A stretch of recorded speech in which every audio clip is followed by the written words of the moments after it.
Hello, it's Gail here from Three Wise Crafters and welcome to my channel. In today's video I'm going to be using some Spellbinders products to create a card. So I have the Garden Wreath add-ons as well as the Birthday Wreath add-ons. I'm only using the sentiment out of the Birthday Wreath though. I have Labels 36 as well as the Quilt 3D embossing folder. Now I'm using some cardstock from Stamping Up just because that's what's in my stash, but you could use whatever cardstock you have in your supplies. So the colours that I'm using are Very Vanilla, Pink Pirouette, Rocco Rose, Merry Merlot, and Call Me Clover. So here I've already die cut out the pieces that I'm going to be using on my card today, and I've got a card panel here in the Very Vanilla that I will do the embossing folder for, and I've just got this tray from Spotlight here in Australia, and this is what it looks like. So you have some longer compartments that you can put your die pieces in. I sometimes use these to put my actual dies in while I'm die cutting and then I don't lose it. The ones over here are spare pieces that I have, which I can just store with the die set or separately for another project. So I've got my embossing folder in this Avriel pocket and I've just labelled it up the top with the brand and the name of the product. Now I do this for all of my stamps, dies and embossing folders, and I will include my stencils with coordinating stamps and die sets as well. I will link all the supplies that I use in the video description below, so make sure that you check that out. So because the folder that we're using to emboss is a 3D embossing folder, we need to follow the sandwich guide on our platform base, which tells me that I need the platform base, the embossing folder, and then we need our adapter plate. So because of the cardstock that I'm using is quite thin, I'm not going to be spritzing this with any water, but if it was heavier cardstock like Distress, white heavy cardstock or any of the Distress range or anything that's 100 pounds or above, I would certainly be spritzing that with water. So I'm just lining that up where I want that to go on my embossing folder. Now because these embossing folders are quite large, you can do large size panels and then trim it down. I didn't do that today, so I'm just using an A2 card panel, and I may need to trim down the actual card base itself because a 3D embossing folder causes our cardstock to shrink a little bit, but we'll see what happens at the end when we put the card all together. So now that I've got that sandwich for what we need, I'll run that through the die cutting machine. So I'm using the adapter plate from the universal plate system that Spellbinders has for their platinum machines so that 3D embossing folders can be done easily.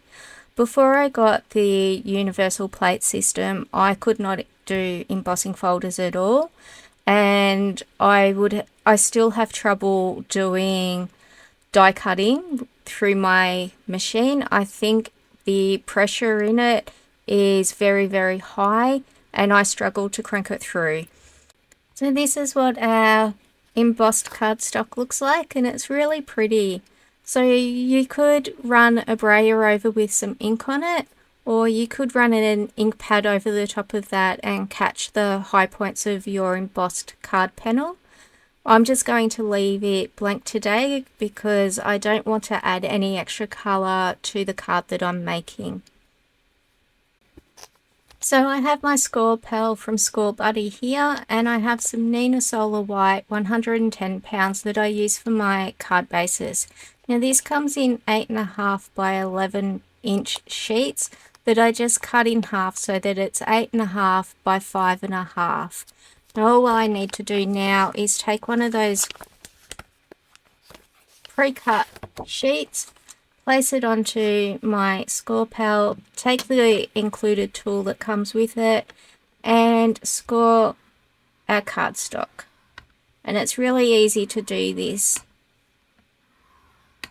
Then all I need to do is fold it over in half and make sure that it's as lined up as straight as possible. And then I can take the tool and just run it down the edge to try and give us as crisp edge as possible. The other tool that I use for this is my Alter New one, which has a sharper point on the end of it and gives you a more crisp fold on your cards.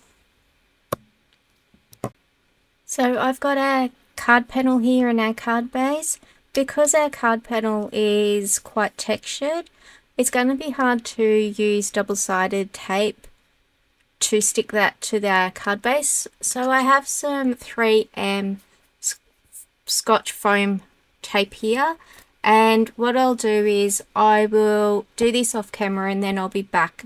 My scissors have trouble cutting through the foam tape and it can take me some time to do that. So I have all of that foam tape done and I'm just going to take off the backing pieces. So I use a fine tip bottle and it has Gina K Designs Connect Glue inside it, and I tend to use the Connect Glue now for all of my projects. I just find it's easier, it works well, and I know that it's going to be reliable with what I want it to do. So with our card panel, to make it easier for us to line it up, it's easier to have some glue on it as well, and then if we need to reposition it, it's quite easy to do that. And I just line up one corner and I try to line up a long edge and then I just drop it down, and most of the time it's okay. Sometimes you might need to wriggle it a little bit, but that looks pretty good, and I don't need to trim down my card base either. So that looks quite pretty. So what I'll do now is I'll just bring our die cut flower pieces back in, and I'm going to actually stick down these two panels together first, and I'm going to be gluing them on top of each other with the dimension that we've got here and some of the dimension with the flowers. I don't want to add any more dimension. So I'm actually just going to glue this down,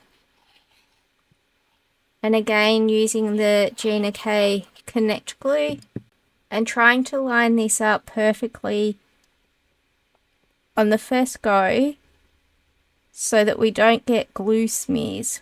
But that's easier said than done, and I don't know about you, but I certainly have trouble lining things up at times.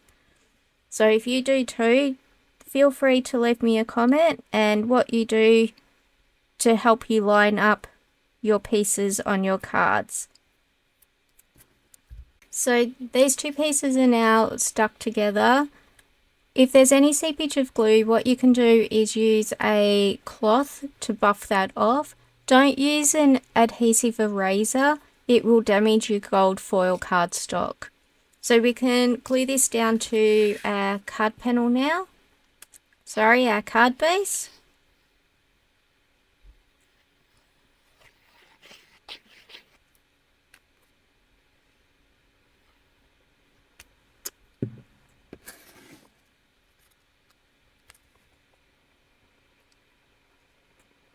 And because our card base has a pattern on it, we just need to make sure that these points are lined up as straight as possible.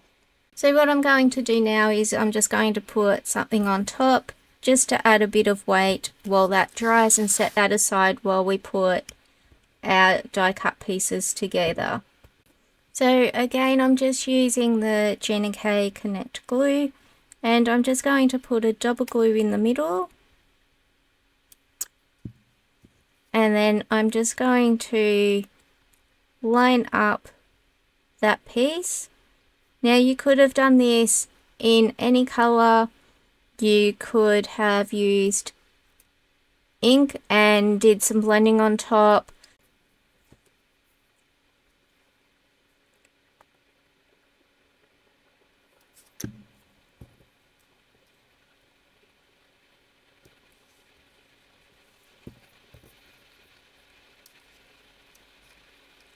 So there's our first flower, and it's really quick to be able to put them all together. So I'm just going to sit it up there so that we don't lose it. And then we'll just continue this process and glue all the others together as well.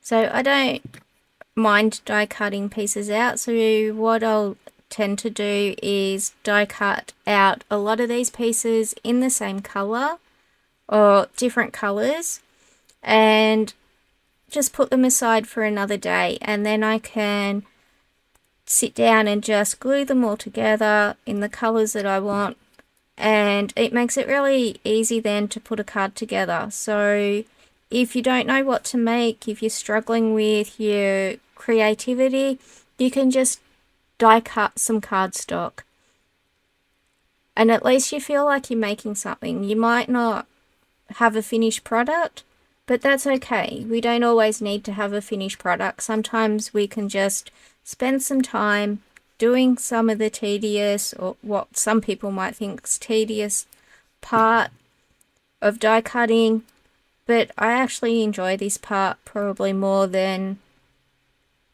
most people. You can have a lot of fun with what color cardstock you use, and it's up to you what color your flowers are. In card making, that's a good thing. It doesn't matter what color your flowers are. Nobody's going to criticize them.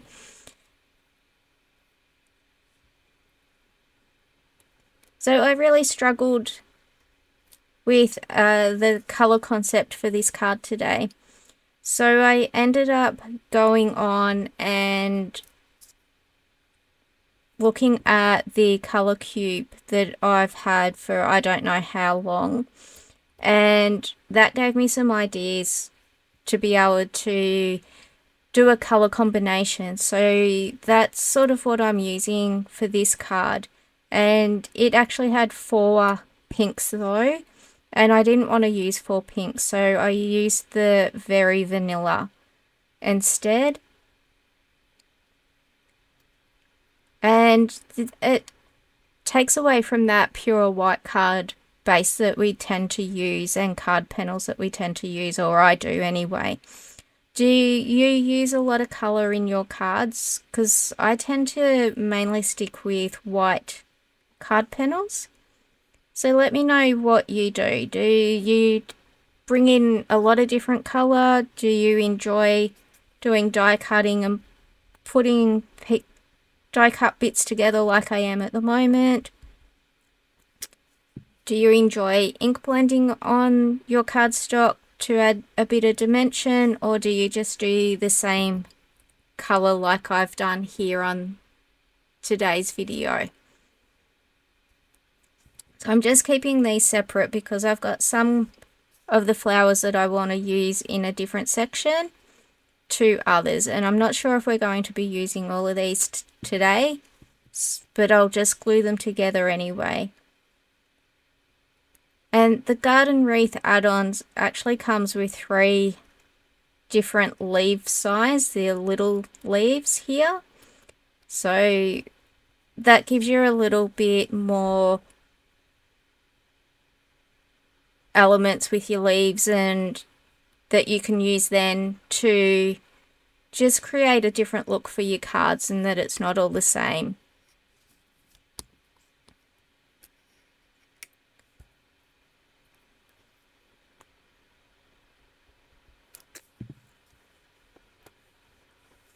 So the longest bit for this card is actually doing the die cutting of your flowers and leaves. The rest of it doesn't actually take that long to do, so that's why if you're having trouble coming up with card ideas to make, sitting down and doing some die cutting in advance can really help you get on top of making cards and doing a whole lot and feeling productive. So sometimes it's a good idea just to die cut some sentiments as well, or if you don't feel like die cutting and you've got a glimmer system, is to sit down and to do hot foiling. That's always for me is a good pastime. But what I find for my pastimes, if I'm struggling creatively, is to do stenciling. Doesn't matter that I don't do a finished card, I can stencil card panels and I can finish them off later when I want and when the creativity's there for me. So what I thought I might do is have a top folding card. So initially what I was going to do was to have my flowers up the top here. But then I found out that my sentiment for the birthday was too big and I didn't like how it looked on the card. So I'm just moving his cards out of the way because it's got some adhesive on there and I don't want that on our card. So I don't want to lose any of my little bits, so that's why this container here comes in really handy. So I have 3D foam squares here. This packet is thin, it's only a 0.04 of an inch or 1 mil thick, and this one is 0.08 of an inch or 2 mil high. So I'm going to be using the small foam squares from both packs, just so that I can add dimension easy to our card project. So I'm not sure if you can see that on camera, but that gives you sort of an idea of the thickness of the foam squares and the difference between the two in the thickness of them. So for this one, I am just going to put one foam square on.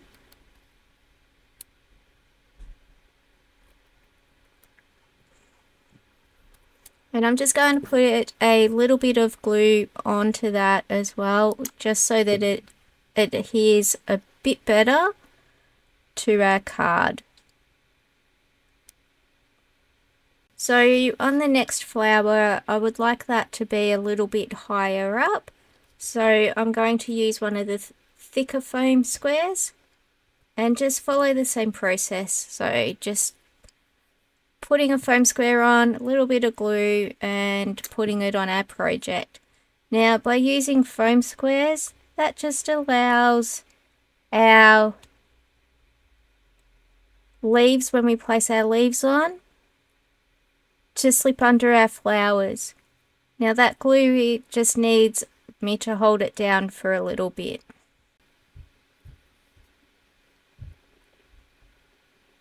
So with our next flower, I'm also going to put a foam square on this as well.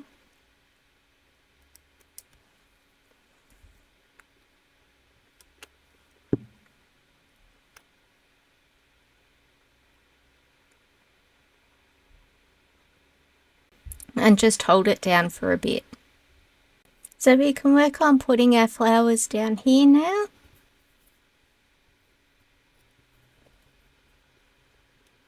And I'm just going to put a dab of glue in the center. I want this one to be a little bit more flush with our card. And because we're putting the glue just in the center of the flower, it allows us space underneath the petals of the flower to be able to put our leaves. And this one we'll put a foam square on just to raise it up a little bit more. I'm just checking that the foam square is not too big for the flower and that we can't see it when the flower is adhered to the card.